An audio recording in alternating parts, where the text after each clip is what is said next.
what's up? You're watching WarriorsWorld TV. I'm Sarah Curry, and I'm here tonight with Marc Spears of Yahoo Sports, the NBA writer. Thanks for being with us tonight. No problem. Let's jump right into it and talk Warriors basketball. Let's talk about Monta. This year he's came out as a leader, not only on the Warriors, but kind of around the whole league. He's really emerging as a star. Tell me your thoughts on Monta. Yeah, you know, the way he started off, I definitely saw him as an all-star caliber player. His scoring is showing that. His leadership is showing that. In the way they jumped out the gate with their strong record, Monta instantly, including national writers like myself, wrote about him and wrote strong about what they were seeing. And unfortunately for him, the team has digressed a lot, especially since David Lee got hurt. And so it's kind of the enthusiasm, the buzz about him has kind of dropped. And that's not his fault. I think he's still playing well. But obviously, and he knows this and he'll tell you this, that winning garners attention. Steph Curry, I want your thoughts on him. He has also stepped up as a team leader in his second year and is leading the NBA out of any second-year player in pretty much every stat. What are your thoughts on Steph going forward with this season? He's doing what we expected him to do, you know, playing steady basketball. I don't think anybody could question him and Monta right now. They're doing as much as they could do. To me, it's kind of the same problem that this team has had all along. It's inside, you know, and there's only so much that David Lee could do. He needs help. The team seems to have, despite their record and despite them looking like they're struggling, they seem to have a good chemistry about them this year, though. Yeah. Do you attribute that to Keith Smart? What's your opinion on him as head coach this year? You know, I think he's doing a good job, but do you think the Warriors will keep him around and, you know, kind of let him do his thing, or do you think they'll bring in a new coach anytime soon? As far as the chemistry, yeah, I think they're fine. I think it's a lot better with Keith right now.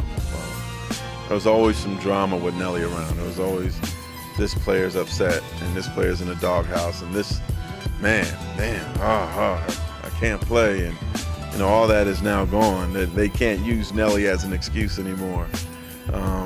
As far as Keith is concerned, I don't think it's really fair to judge him, really, or this team now, because they haven't been at full strength. The thing is, right now, the bottom half of the West, the Memphises and you know, the New Orleans is starting to fall down, and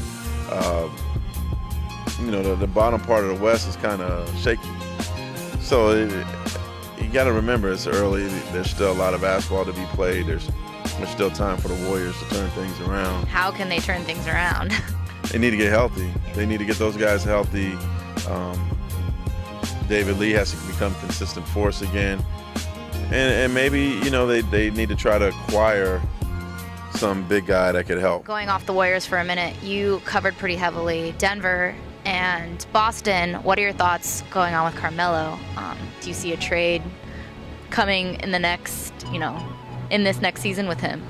Yeah, I think he's probably handled a trade request as professionally, as quietly as you possibly can. He hasn't really done it publicly. But you know he wants it. You know, you hear from everybody that he wants it. But he's playing a political game. You know, he doesn't want people screaming at him like LeBron. He doesn't want people looking cross-eyed at him like they looked at Chris Paul this summer. Burning his jersey. You know, he's because I think of all the drama that Carmelo dealt with early in his career, I think he's very conscious of what he has to do to keep a great image, to be looked at positively. And I can't think of a guy who has made a trade request who has been looked at as positively as he is, who's not getting booed at home. I remember when I was there and Nick Van Exel asked for a trade, he got booed every time he touched the ball. There, you know, I went to a game in Denver, you would have thought that nothing has happened. Well, one last question for you. You know, why do you cover the NBA? What differentiates this league from any other professional sport out there? Well, I'm a basketball fanatic. I played in college, locally here. Played at Foothill College. I played here at the University of D.C. I redshirted at San Jose State and blew out my knee. Didn't play after that. Basketball has been my love. I've covered pro baseball. I covered college football and basketball, and I started covering the NBA in '99. 2000 season was my first season. And, you know, I just loved it. You know, being around the sport I know the best always helps a reporter, and you know, I don't want to cover any other sport. So no, I'm happy. I mean, I'm working for the most read website in the world, most read sports website. I get to live at home. I get to do cool interviews like WarriorsWorld. There you go. Right. With fellow Spartans like yourself.